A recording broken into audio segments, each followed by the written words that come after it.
Welcome to Truth and Company Podcast. I'm your host, John the Truth Dioria, and today we got a great show for you. We got a man of mystery. And when I say mystery, I mean I know absolutely nothing about this man. He wears a mask, and there's only a select few people that really know this man's identity. So we're going to bring him on today. He hides his face with a mask, but he lets you know who he is through his music. So let's bring him on, hip hop artist Pestilence. Hey, How hey, you doing, man? I'm doing great. How are you? I'm great. I appreciate you taking time to come on and talk about your music a little bit. What's going on with you? Yeah, I appreciate you having me. Yeah, just got situated down in Arizona for a couple weeks. I'm sure we'll talk more about that. But yeah, just got settled in here and yeah, ready to do the show. I'm excited. All right, so let's talk about the elephant in the room from the door right now. I'm sure a lot of people are wondering right now when you popped up, you got a mask on. I brought that up. So let's talk about the mask. Why the mask and what it represents? So yeah, so the mask actually kind of goes hand in hand with my name and the entire brand of what I do with my music. It's all kind of one abject source. So when I first began performing, I found that it wasn't something that I expected to ever want to do, but I really enjoyed being on stage. But being around a lot of people is just something I've never enjoyed. I don't like being in large crowds. I don't like, I love the music, but I don't like being around a lot of people. And I think a lot of the reason is just like the anxiety of just everybody having small talk and having to say hi to everybody instead of just being able to leave. So the mask has kind of allowed me to, I guess, politely do whatever the fuck I want. And everybody just kind of, accepts it because I'm this grandiose character. So there's nights where I'm very, very social and I'm able to interact with fans and people in the crowd a lot, and I have the energy for it.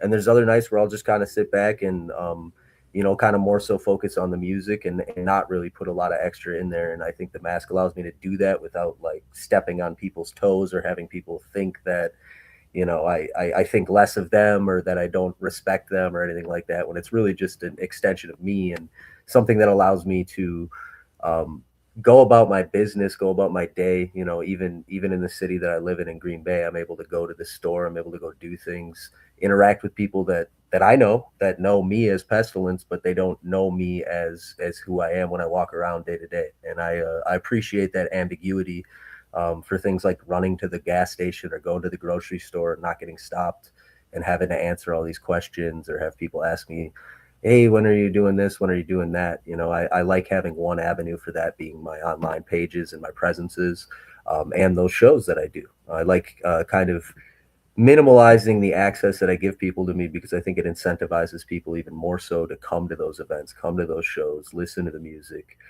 if they're really interested and they want to know more. Um,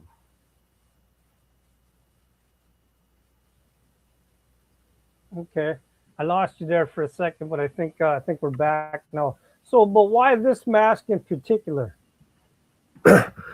So when I was growing up, I had a lot of health issues, and when I was having those health issues, my parents were not necessarily the most present. So I spent a lot of time in the hospital by myself. And when I was younger, before they really figured out what's going on, that hospital was not meant to cater to children. So I spent a lot of that time alone.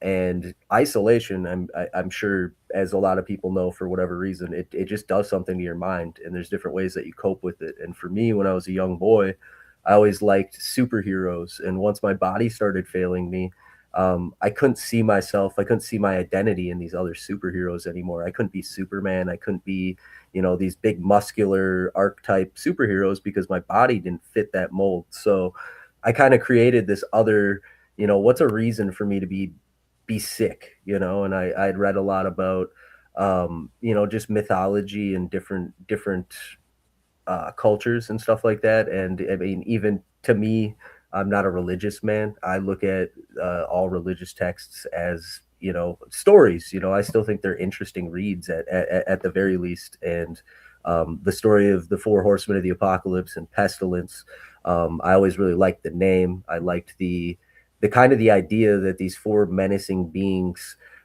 bring about the end of the world, but they really don't have a they're not the evil intention. They're just there as serving a purpose to cleanse these things. And I thought maybe for me, this character of Pestilence is cleansing my body, and as a young boy, it kind of gave me something that a reason why I'm sick is maybe I have to feel this so that I know what it's like, and I created the character. The mask came from the times during the Black Plague.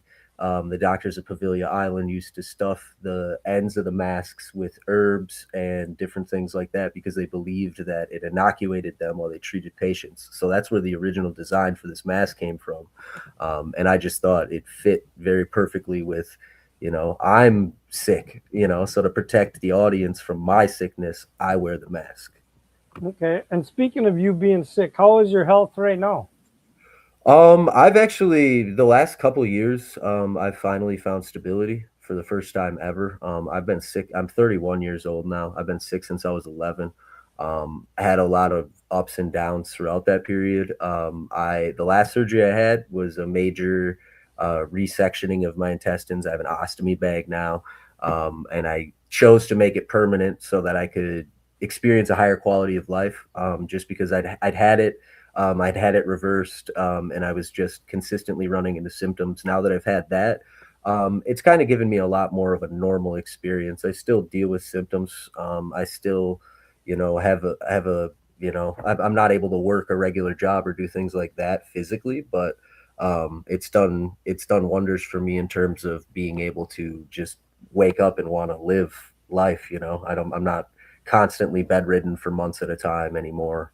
And I've been able to find a pretty good normal where I'm able to do things like this, where, I planned this trip a while ago, and I never used to be able to do that because I could never rely on my health staying good enough to, afford to do that. So it's been Okay, good. so now you just brought up the trip. So, and you mentioned you're down in Arizona. So is that for pleasure, or are you going to be doing shows down in Arizona, or what's going on? It'll be a little bit of both. So, throughout doing music, one of my favorite things that it's done for me, in touring and doing different shows throughout the country is it's introduced me to so many incredible people. And one of those people that I met early on in my path is actually the guy I'm staying with. His name's Mars One. I met him at a cipher event in Utah in 2021. And I actually ended up coming down to New Mexico when he lived there for a few months and staying down there with him and another one of our good friends, John. And this trip was kind of a long overdue reunion of that brotherhood. These are my really, really close best friends.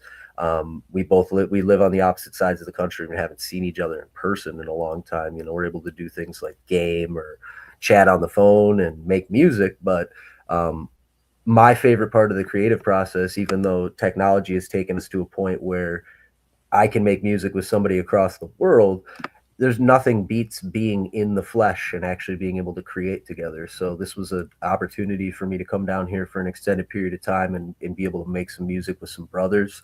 We're also going to be doing some shows. We have a show on the 28th at the Brick Box in Tucson, Arizona. Should be a really, really fun time. I know it's a place that he's spoken very highly of. He's gotten to perform there a few times. He's really, really cool with the owners. They seem to be very, very um, open with hip hop. They have a lot of hip hop stuff going down there, so I'm excited to be able to come and kind of leave my mark in a place like that. We'll also be shooting over to Silver City, New Mexico, to visit John, and we're gonna look through some open mics and try to pop out in some places. I brought all my equipment with me, so I've got my microphones, I've got my beat making machine, I've got all that stuff. So we're probably just gonna do a lot of the stuff that you'd maybe it's kind of outdated these days where artists would just sit down and make beats and just freestyle together and just cipher and just have fun. Not unlike skaters going to a skate park and having a skate session together. It's just that catharsis of being able to do something with somebody else that loves it the same way you do. Okay. So now I know originally you're from a small town. So let's talk about why hip hop, because I know the culture couldn't have been big in the town that you're from. So how does this No, happen? Yeah, no, actually, I if you would have told me before I found this that this is where I would find myself, I would have told you that you're insane because growing up, I never really had any influences of hip hop. My parents listened to a pretty diverse range of music, excluding hip hop. You know, they listened to a lot of oldies, classic music, rock. Dad listened to a lot of country, but hip hop wasn't really big in that town or in my house at all. It wasn't until I graduated high school and my best friend for years and years and years actually ended up committing suicide. And when that happened, I got closer with his family and got together, for the services. And his younger brother, who is 3 or 4 years younger than me, he had just turned 21 at the time. So him and one of his friends asked me to go out with them, and we were just going out to celebrate his brother, and it happened to be on Halloween, and they had a hip hop show going on, and I remember being kind of just shocked that it was good. Like every all the performers were really really good. I remember enjoying it. And just kind of, I went up and told the guys, I was like, wow, this was really great. I never would have expected this to be in, Sturgeon Bay, Wisconsin, to have a, awesome hip hop show where the guys were really talented. And the guy that was putting it together ended up talking to me a bit. He said he'd known I'd written poetry. It's a small town. Everybody kind of knows everybody. So he knew I was into writing. And he saw that I was really into the show. So he invited me to his studio and said, you should just check this out. And maybe it's something you want to do. Maybe it's not. And I just fell in love with it from there. I mean, it's so deep. For a lot of people that have never really given it a chance. There's everything that you see on the surface, all the famous people, everybody that everyone's heard of. They're not even the tip of the iceberg. There's so many unbelievably creative um, lyricists and people that tell just incredible stories. And I think that's what I love about hip hop. Growing up, once I got into writing, I always pictured writing a book, and I sat down to try to do that several times. And I just once with a book, what I'd find myself doing is I'd sit down to write a book, but once I know what's going to happen, I don't give a shit anymore. I want to move on, so I don't want to spend all that time. And I have a lot of respect for, someone like Stephen King that could sit down and just push out these incredible novel after novel. How much time he's already known what's going to happen, and he still trudges through to make all of it come together. That takes a lot of perseverance, and it's just something that I don't have the fire for. So hip hop is really the ability to tell these stories that are a little bit more intricate because you're using so many words per minute, but still it's a short and condensed version. So I've really enjoyed the challenge of being able to illustrate different things, tell different stories about stuff, connect with people in different ways, uniquely, and just the way that people flip different words, the way people use different words. One of the most incredible things about the English language, and I think it's why English music tends to, relate beyond just English speaking countries, is we have so many different, like our language is stupid. We have so many different meanings for the same word, which also means there's so many different ways that you can use them. So while it is a complex language to learn, if you do get a bigger grasp on it, I think it does give you such a rewarding experience of being able to find ways to put those words together. It's like a puzzle, and it's really, really just it's really enjoyable to me, and it's fun. It's something that I've never thought I'd find something that I just never would get sick of, and here we are, 5 6 years later, and I'm still just absolutely in love with it. So So yeah, let's talk about that after this one show. So how do you go from this small town, this one show, to being involved in the actual scene of hip hop and have done as much as you've done in the last 5 years? I think it's just a dedication. A lot of it's just like I noticed this too because when as I was getting these opportunities, I remember thinking, how the hell am I getting these opportunities? And then as I got further and further into it, I started to realize there's a lot of talented people that they'll make something, and there's a catharsis of making something great, like an album or a song or even just writing a verse. And there's a something inside you that tells you you need to stop and take a break. And I think most people listen to that voice, and then it's a lot harder to get them to start again. So I think there's a lot of people that could very easily have been doing and could still do what I do. What I've done is go to these shows. If I see a show in my area, it's an hour away, it's 2 hours away. I don't care. If I don't know some of the people there, I'm going to go check it out.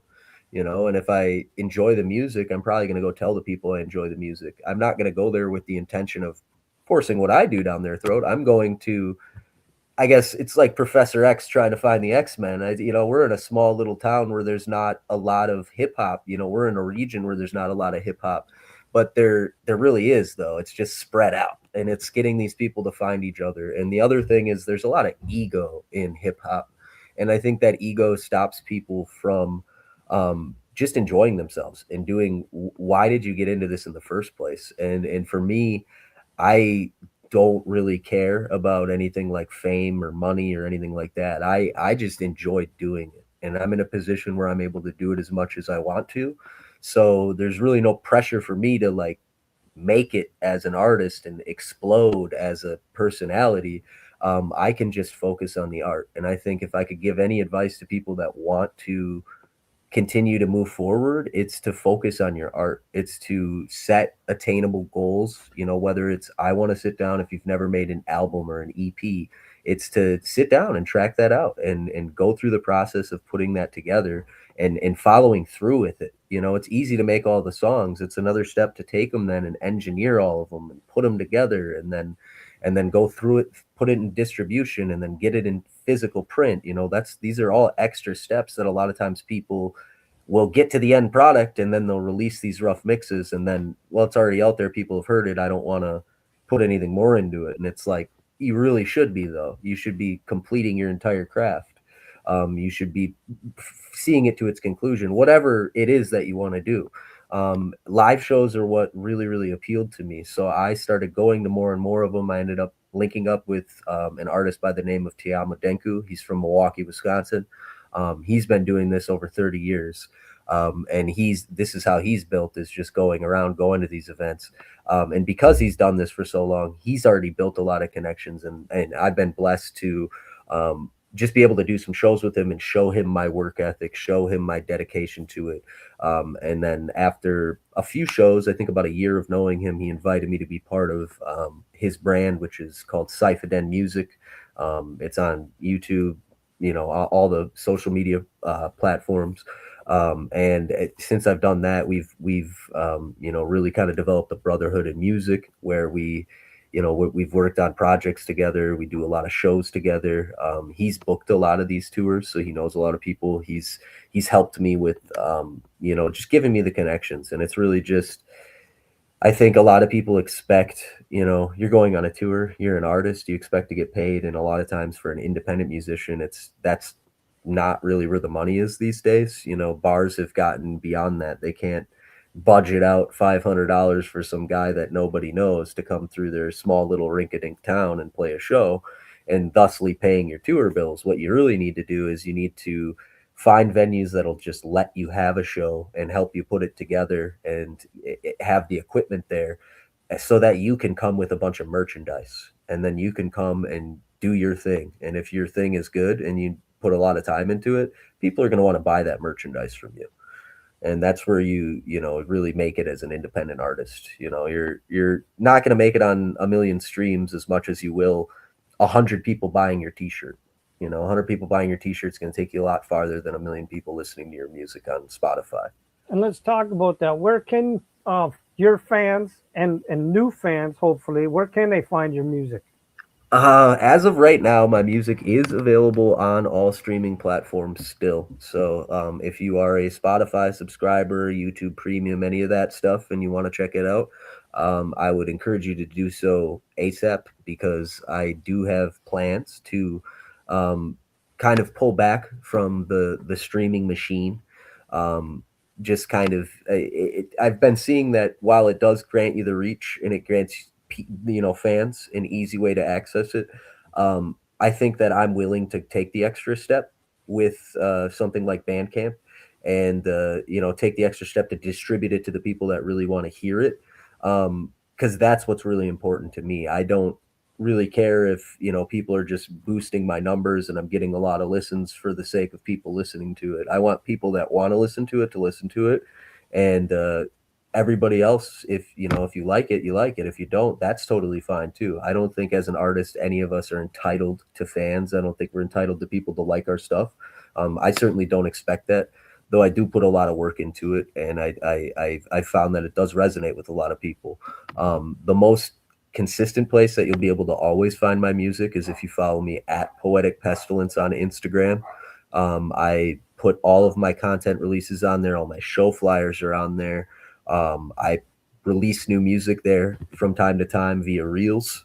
So sometimes you can find stuff that is available nowhere else early because I'll put it on there. Music videos, all that kind of stuff. So definitely follow the Instagram. It's not constantly active, but anytime I'm doing something that I think is worth letting you guys know, it'll be on there.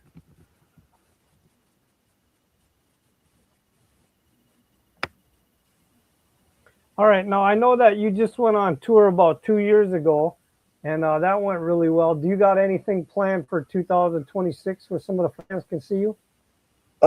Yeah, I have a few things in the works right now. I don't know if I'm gonna have an extended run this year. I am doing a small run in April up to northern Michigan, which has quickly become one of my favorite regions to play. Uh, the town of Marquette and Superior culture has been incredible to us. It's a small little coffee shop. They have some of the most amazing restaurants with food. They have a late night Philly cheesesteak spot that I truthfully smashes the hometown recommended best Phillies in Philly from all the people that were at the show with us. We went and waited an hour in Philadelphia for their best of the best. And I tell you, Sandoz in Marquette, Michigan blows them out of the water. So I'm excited to go back up to Marquette. The fans up there, it's a small little college town. A lot of people always come out, show a lot of love. They've got some really awesome local talent themselves. They've got a producer by the name of Sinful Jebediah that we're actually working on a little project with. He's super, super talented. He's got an old school beat machine, just very, very old school 90s flair, just live entertainment kind of stuff. And I think that it's the kind of thing that I love the most about what we do is that a lot of times we'll have people be kind of, what kind of music is it? Oh, hip hop. All right, well, I'll check it out. And then they usually end up staying for the whole show and really enjoying themselves because they have a preconceived notion of what they expect when they hear hip hop, and it's not what we do. And I think that's the thing is hip hop's such an overarching word that people have something in their mind, and it's just it. I encourage people to just see beyond that because there's so many different little pockets of it that what you might go to see might be something that really you end up enjoying that does kind of resonate with you more. Because to me, I've met hip hop artists that are more like punk rock artists. I've met hip hop artists that are more like metal bands, like there's so much diversity in what these people do.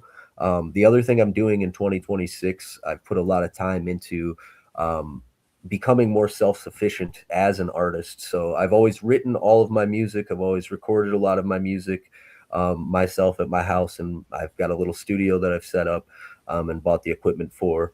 And actually, the computer I'm using now is the one that I use as my main interface and everything. I did recently get into starting to produce, so I picked up a MPC one. I've been spending a lot of time over the last year learning how to use that, and my goal is to get to the point where I can create the entire album. So everything from the sonics of the beat to engineering the project and seeing it to its conclusion to putting together the graphics for it and then releasing it all the way through. So that's kind of the goal that I had, which might mean that there's a slight downtick in the amount of content that I dropped this year, but just know that it's in favor of a lot more content in the future because the reason I want to become more self-sufficient is that um, as a hip hop artist, the only thing you rely on is your collaborators. And every other collaborator that you're working with adds a little extra time to your process because that's another person you have to consult with every step of the way. If I'm able to do things completely without collaboration that allows me the freedom to really put things together and put them out, and complete them and have them to release to fans. Because I have hundreds and hundreds of songs that are sitting in folders of other artists that have asked me for verses and for different things, and it's back to that work ethic I mentioned before. Is just not everybody's the same. They see what you do, they want a piece of that, they'll ask you to do something. And as somebody that's I had people reaching out to me while I was on the road, and I get back and I knock out a verse for them, and this is 2 years ago now, and those songs are still not out. And it's like, just what are you guys doing? Why, like, why did you ask me to do that for you? All right, well, listen, you ready for these 20 random questions? Absolutely. All right, question one. Tell me about your background and your upbringing a little bit. I grew up in a small town, like we mentioned before. It's in Door County, Wisconsin, which is the peninsula. It's a tourist town, which is awesome in the summertime. You get a lot of diversity, a lot of stuff like that. But in the winter, it's a little isolating. I had a kind of a unique family situation. My mother was fostered into a family, so I kind of had a split. I didn't meet a lot of my blood relatives on her side until I was older. But her foster family always kind of saw us as, nephews. I never was treated any different than any of the other kids. And then my father's family actually came from quite a bit of money. And I think the thing that showed me growing up is that, I was in the hospital, I was going through all these things, and I would just see these people that had all these things not really feeling any kind of drive to help people that are their family, which was me, my dad, like my sister, people like that. They're happy to talk about it because it's drama. It's something to talk about. It's engaging.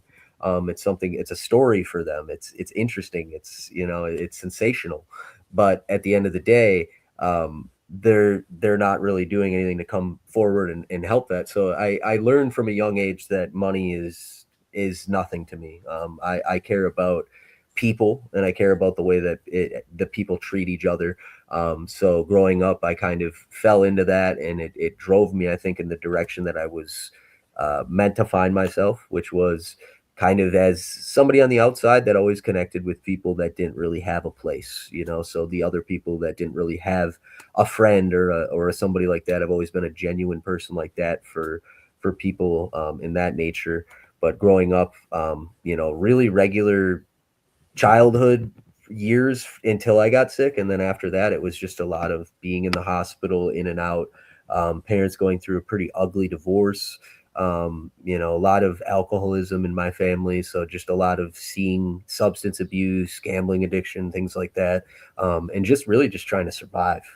Is what a lot of that was. And my best friend that ended up passing away is a big part of why I'm still here. Is he saw me through that. He lived right down the road, constantly had me out of that situation, going and doing whatever the fuck we would do, just to keep me out of there. Because I'm a kid, I'm going to school, I'm doing all these things at the same time, and I think it's something that, as an adult now looking back, I think that I still see adults do that to kids, where it's that's a lot of work. These kids are going to school 8 hours a day. They're basically working a job to go learn. And then they come back and into some of these houses and have to deal with all this extra shit. And it's like, God damn, you got to give them a break.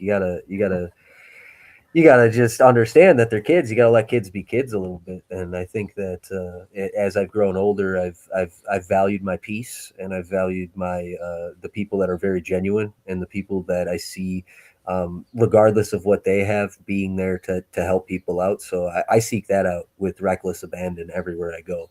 And I think a lot of that has to do with my childhood and my upbringing, and seeing how much that meant to me when I was younger, and wanting to provide that for anybody who needs it that I see. Okay, question two. What advice would you give a kid that wants to become a hip hop artist? Study.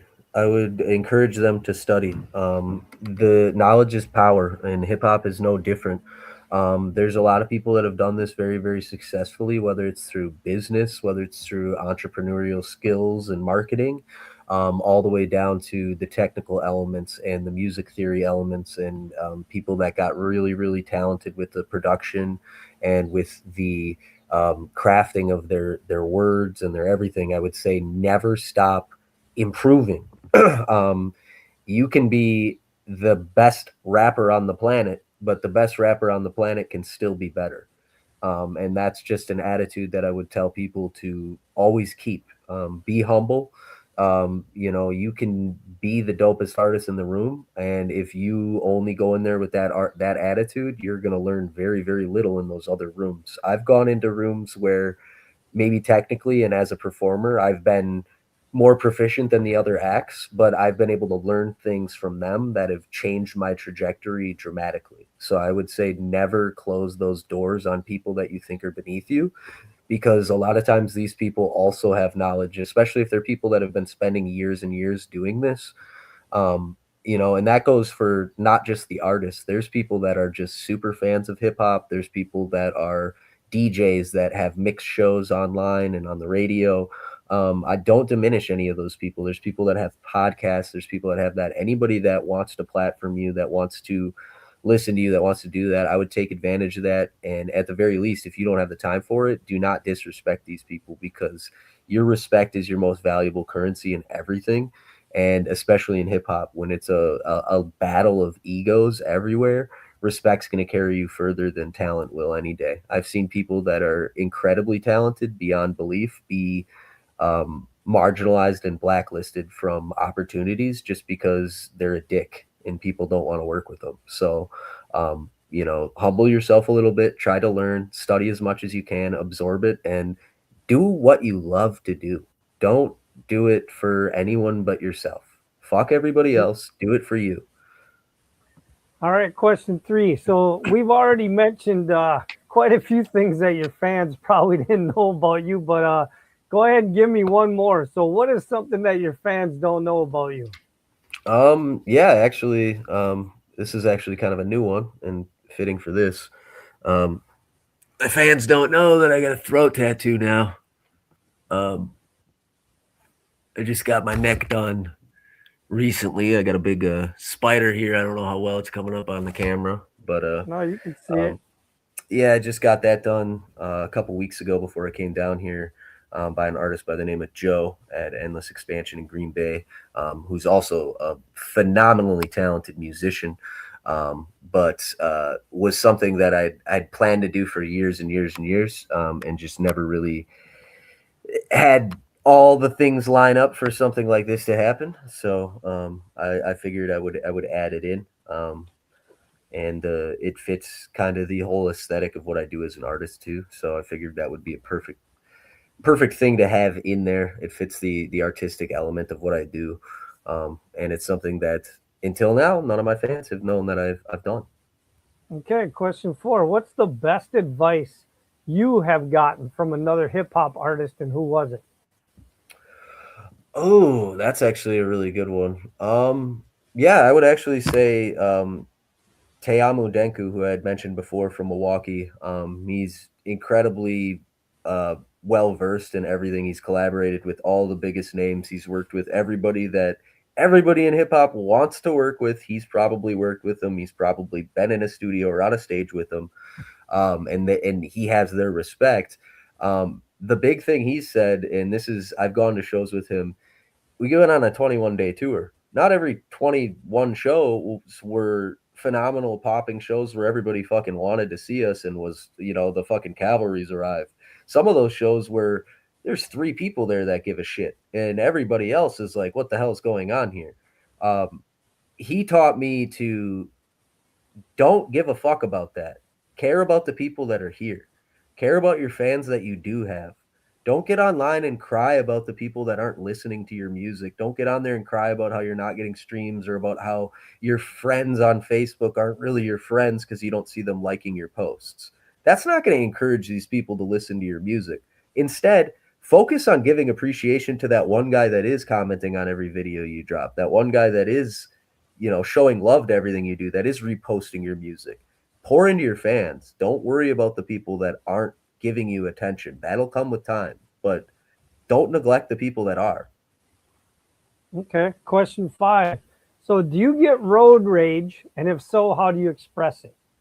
Oh, I absolutely do get road rage. I get road rage on a monumental level, not in a way that would ever lead to me doing anything, but I like to there's a many different ways. There's a multitude of different ways that I express my rage for other drivers when I'm on the road. It usually ends up turning into me sounding of like a shitty impression of Joe Pesci in Casino. You know, you motherfucker, you like, why the fuck are you in the right lane if you're going straight? You know, I say things like that, or like, I'll just call them a bunch of names at the top of my lungs, with the windows rolled up. I'm not trying to cause no shit. I don't know what they're thinking of. I'm not trying to have them actually hear this or see me. I'm not trying to flip them off or anything. It's just a venting of the rage. And I've found that over the years that it prevents me from doing any of that stupid shit. If I was ever really angry, I would pull over, but it's never got to that point. Usually, just yelling very loudly gets it out of my system. And sometimes, as a hip hop artist, sometimes I'll say something that I'm like, I might use that later. I might fucking Okay. tuck that one away for later. All right, question 6. Have you ever had an incident where you thought you were going to die? Oh yeah, I've had many near death brush experiences in my life. A lot of them medical related. Oddly enough, um, when I first had developed any kind of issues, it was because somebody had said in my family, they said, you're kind of walking with a little bit of a hunch. And I was 10 years old. I'm like, I don't know what you're talking about. They asked me if I felt any pain in my stomach. Well, no, I don't. So they're like, well, fuck it. We're going to take you to the hospital and just get you checked out anyway and make sure there's nothing wrong. Cause yeah, you do look like you're a little hunched over. And I went in and they tested. And the first doctor I saw there said, you either have appendicitis or Crohn's or both. And they brought me in there and immediately they found that my appendix had burst. And it was like, they have to get me into surgery right now. And they brought me in there, and what had happened was my appendix had burst, but my body had formed a like sack of pus that caught everything. So it was just like hanging on by a thin membrane of whatever the hell, from getting out and killing me essentially. Um, but they were able to operate and do that. 2 weeks after that, I my sister had called my grandparents. She wanted to go hang out over there, and they made me come along because we're 2 years apart, and they're not going to leave me home alone. So they brought me there, and I wanted to go take a nap, and it was 2:30 in the afternoon, and Grandma said, "You're fucking way too young to want a nap. You're going to the hospital right now." And sure enough, I had grown an abscess, and they said if you didn't bring him in here now, like he was falling asleep for the last time there. That's why he wanted to go to sleep. Like he was done. Like we needed to take that out right now. And then the third time was I had had a blister on my hand, and I was very young, and I popped it with a needle that I didn't disinfect, and I ended up getting blood poisoning up my arm. And same grandma ended up seeing it and brought me to the urgent care, and they had to give me a shot in my ass, and it was all dandy after that. But I've had many times where it's been very very close. Spun out in the car a few times on the highway at high speeds, and thankfully never any wrecks there. And yeah, still here, but there's been a few times that it might not have been. All right, question 7. If you could be any animal for one day, what animal would you be? Ooh, that is a great one. I would probably choose to be a crow. I would love to be a bird of some kind, no matter what. I think just in terms of the experience and how different it is from ours. I think either birds or some kind of aquatic animal would be the two choices. I've never really been that driven by the sea, so I would rather be up in the air and seeing what that was like. And I choose a crow because I've always fancied crows myself. But my cat Chester, um, he sits by windows and he doesn't give a shit about any bird, but if it's a crow, he just gets excited and he's got to come tell me about it, and he's all excited. He just loves crows. He's been obsessed with them since he was really little. He's like 8 years old now, and he's still just obsessed with crows. So I think I'd pick crows too, because then I could come fly to the window and fucking make his day as All well. right, question 8. Can you tell me an interesting story out of your musical career so far? Um, Yeah, I've got a few, but we so with those ciphers, I did ciphers where we would go, fly to a destination, and they would shoot a bunch of videos with all these artists. That would a cipher was everybody would have one verse on there, and they'd put them all together on these different beats. And I got to go to um, Austin, Texas, for a cipher at one point, and it happened to be an artist by the name of K Reno, who's from Texas. He's a legend. He's been doing this for years and years and years. He actually was part of those ciphers, and I got to do a cipher with K Reno. After that, we ended up going and shooting some videos for a song that we not with K Reno, but with the people that I was with for an album with producers from Germany by the name of Snow Goons. So we got connected up with Snow Goons through that, and my friend Denku had also been connected with Snow Goons. Before we went on our tour last year, they ended up getting us on a series called First of the Month. Ours actually dropped the first of the month this year, so or not this year, last year, so January 2025 was our first of the month. But they gave us a song called Ouija, and we ended up going and shooting this video when we were on tour. And we were looking for the perfect place to shoot this video. So we were driving in every city. We got to Baltimore, and it was the creator of the Ouija. His grave is there, and it's a Ouija board. And we wanted to go and shoot it there, but it was not open to public outside of appointments. And if we had known that, we would have been able to get one because it was totally free. But you had to schedule days in advance. So we were kind of shit out of luck there and thinking, nothing ever held up to that. And we got to New Hampshire, I believe it was, and we found an old graveyard where the graves were from like 1890s, 1900s, like very, very early 1900s. They were just very, very old graveyard, and we ended up shooting our video in this really, really old graveyard.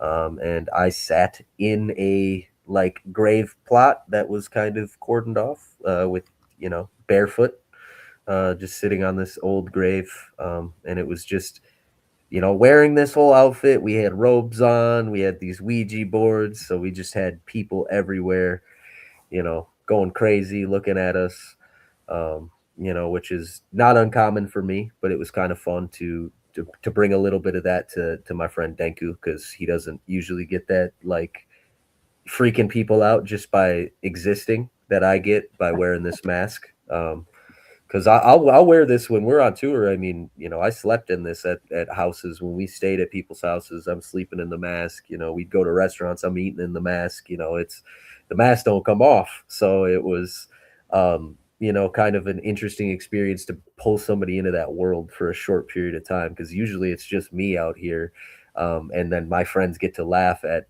everybody's reaction to it. But he's like, man, I can't believe you just take this kind of attention where people are just freaked out and pointing at you and kind of weird all the time and you just roll with it. And I told them, well, it kind of helps that I can't see very well out of this mask, so I don't know a lot of the time when people are pointing and laughing at me, but you do. All right, question 9. Is there any conspiracy theories that you believe in?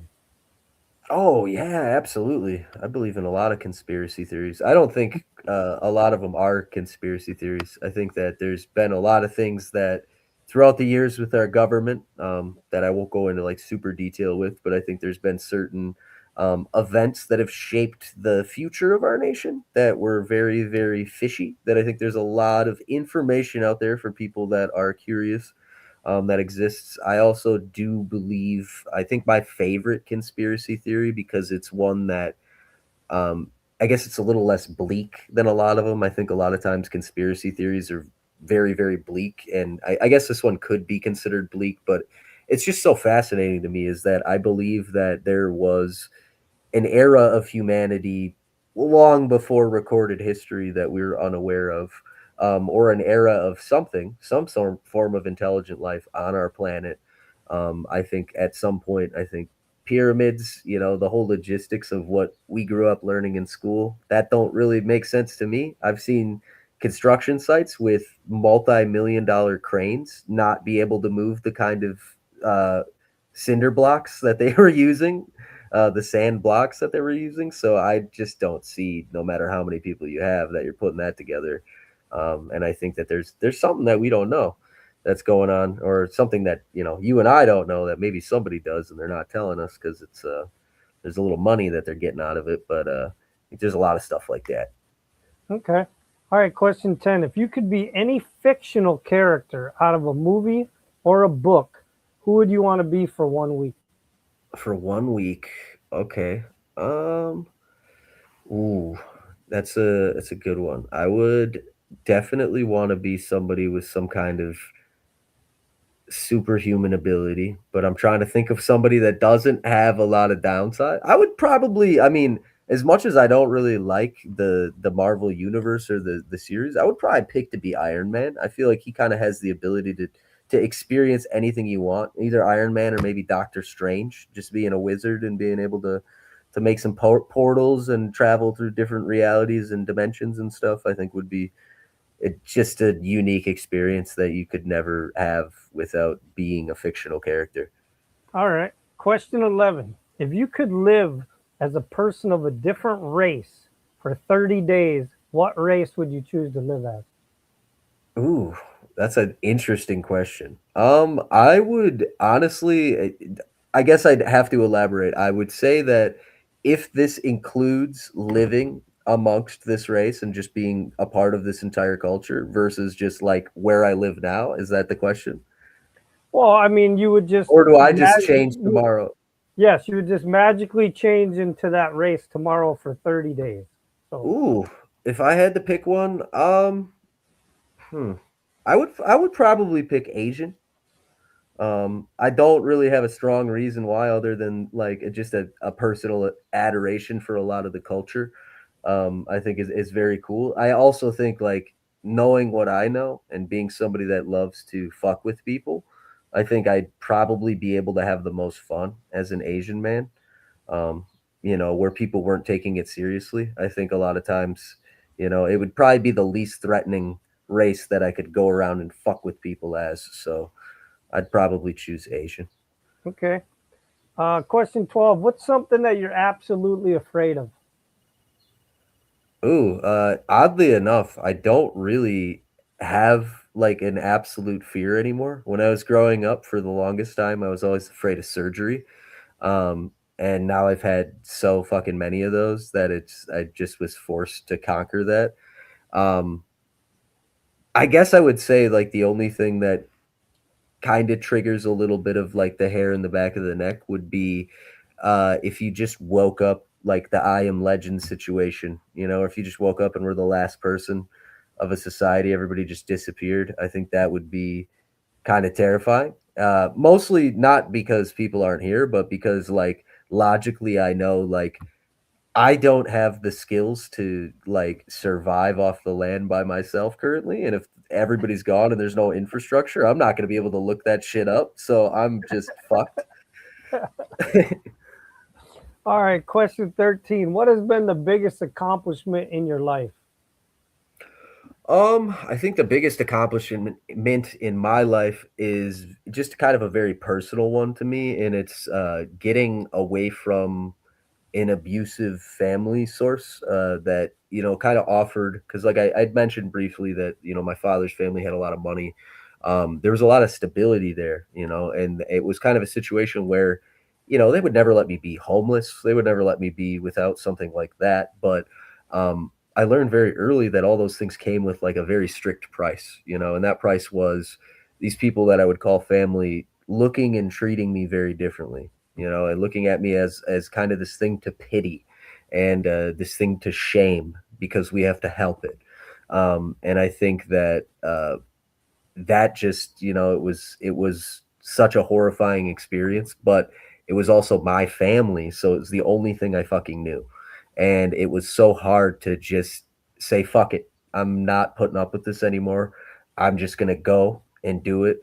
I did, and I was homeless for 9 months, bouncing from friends couches, living in my car. I came down south for a while.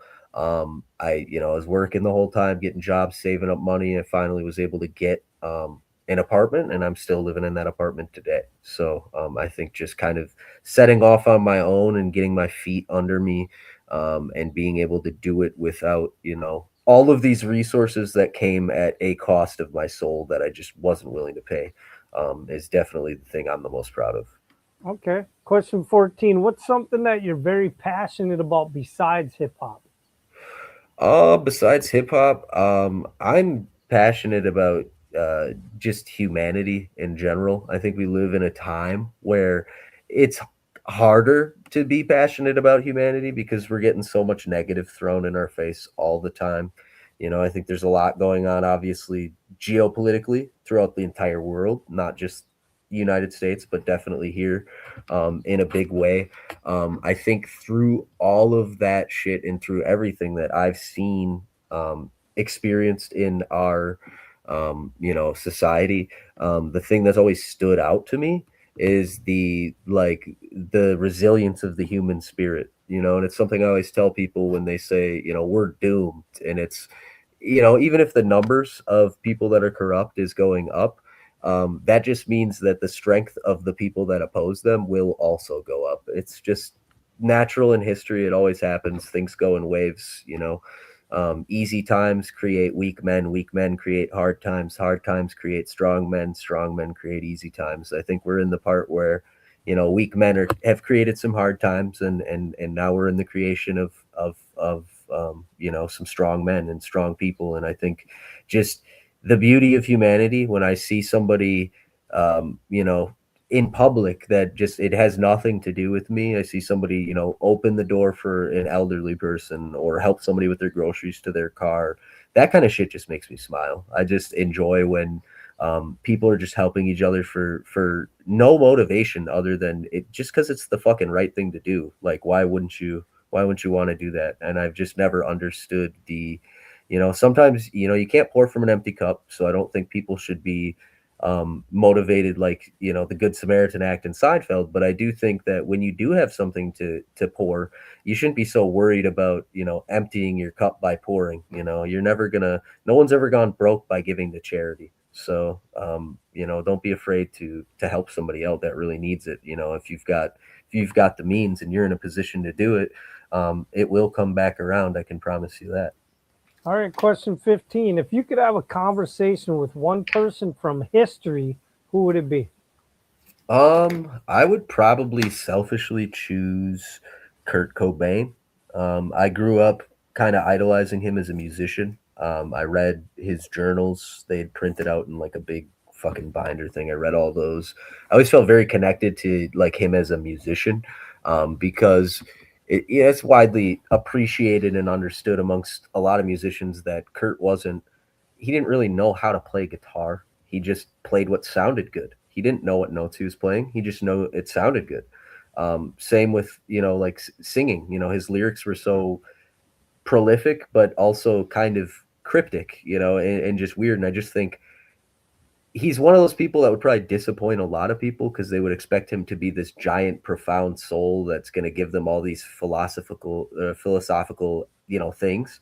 When I think in reality, he's just a very normal guy, that was, expressing himself in a very unique way. And I think it would just be interesting. He would be very, very fascinating. I don't think he'd be boring at all. And I'd love to just sit and pick his brain. Okay. Question 16. What's the craziest or the funniest story that ever happened between you and a fan? Me and a fan. So me and Danku were playing a spot down in Racine, Wisconsin called The Void. And The Void is a super, super cool venue. It looks awesome in there. It looked very, very like it's going to fit me. They got these old projection screen TVs with the fuzz going on, the white, whatever. And the place is packed and it's just me and him. And we set up and we put the show on, and the place is packed, but not a single person gave a fuck about us. Then we got, afterwards, you'd say, make some noise. Crickets. It's the only time there was silence. People would shut up so that they could hear the response, but it was nothing. No one cared. But him and I have always kind of had that, well, we're still going to give them a good show. Otherwise it kind of justifies them not responding. So we're still going to give the venue is paying us. We're still going to give the venue the same show we'd give anybody. And when we got done with the show, this girl that, and I'm not kidding you, I'm not kidding you, truth. She came, she looked like one of the Wayans brothers in White Chicks, like when they're in the fucking makeup. She looked exactly like that. And she came walking up to me, and she's drunk out of her mind. And she's dressed like them too. She's got the glittery jeans and the tight white shirt that's long sleeve, and she's trying to rip the mask off. And the mask don't come off, so it's not coming off. And I'm, kind of get away from me. And she's trying to like, dance up on me to try to get me to like, well, let me wear it, let me. And I'm like, no, fuck off. So she fucks off from me and goes around. And Denku is got his laptop. He's DJing for the last hour of the show, just playing some music. And she comes around and she starts, fucking with him and trying to request songs. And he's like, I don't do that. Nope, please step away from my equipment. And she walks across the front of it and just absolutely takes his laptop off of the back of the thing via the cords, like smacks it onto the ground all drunk. And thankfully, nothing got damaged. We were able to hook it back up, but we made her get away from us. And she went to the bar and she's sitting at the bar and she was there for maybe 20 seconds before she tried to go behind the bar. And then she tried to get into a fight with, it was a female and a male bartender. She tried to get in a fight with the female bartender. The male bartender got between them because the female bartender, she was like mohawk, punk rock, ear, like I would not have fought her. I wouldn't have fought her. And she was like, oh, you want to fight me? I'll fucking kick your ass. Like, yeah, let her back here. And the guy was like, no, he got in the middle of it. So we started packing up our stuff, and Denku's got a lot of merch. So one of his totes is the size of like you're carrying a body in this thing. It carries hundreds of shirts. And as we're walking out with this big coffin, I'm wearing my mask and all my stuff, and Denku's in the front. There's police officers walking in to deal with this lady, and they looked at us like, they pointed to the people that are like, them, right? And they're like, no, this lady over here. And the cops were kind of shocked that we were just there and we weren't the problem. There's just a guy in this mask carrying a giant tote with a body in it, definitely. Um, so yeah, there's been a lot of stuff like that. I've had a lot of women, like particularly older women, ask me to ride the beak, or if they're in a group with other women, they'll say something overtly sexual to me, trying to have a good laugh, and I'll just toss some shit back at them, and it usually catches them off guard, and that's always fun. It's fun when people are open and willing to just have a good laugh. It's kind of like you like going to comedy shows. It's nice when people aren't so damn uptight. Yeah. Question 17. If you wrote a book on your life, what would the title be? Ooh. Um. Hmm. Pro- I would probably try to. I would probably call it shitty, and it would be because Crohn's it's a shitty disease, and it's something like that. And I think that that's something that has always been, it doesn't define me, but it's been a big part of my life, and it's always been a part of my greatest learning moments and greatest experiences. Another one that I feel like I have to tell you is in ninth grade. This was full Crohn's action. This is pre-bag everything. And Crohn's is a disease, of the intestines. It makes you have to shit. And I was on the golf course for practice after school, and I just had to go. And I ran to the pro shop, and I got in the door of the pro shop and just shit my pants in the while this guy is helping these super nice golfers. They're all dressed up all ritzy, and I can't move. It was like the George Brett story. I can't take a step. It is just water flowing down the back of my legs. I remember calling my dad on a flip phone from the bathroom, just like, you need to fucking come and get me. And he's like, why? I'm like, you don't ask me why. If you love me, you come and get me right fucking now, Dad. Like, it's an emergency. So I think it'd be something to be able to humanize that whole experience and cross by. And I think I would make it, ultimately a story about like a good story, because I'm happy with my life, but I think I would call it shitty to just show people, even through all of that hard stuff, you can still find happiness if you look hard enough, and you don't let that other shit blind you, and stay too long in your head. Okay, question 18. Who's your favorite musical artist?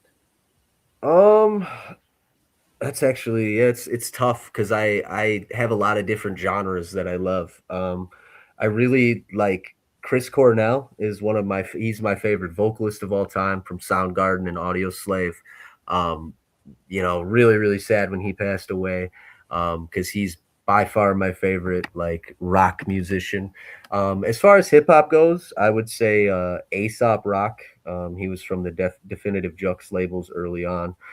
He did some stuff. He's part currently with Rhyme Sayers. I would say he seems to be motivated very similarly, where he just enjoys his art. He does his stuff like that. He kind of does his own thing.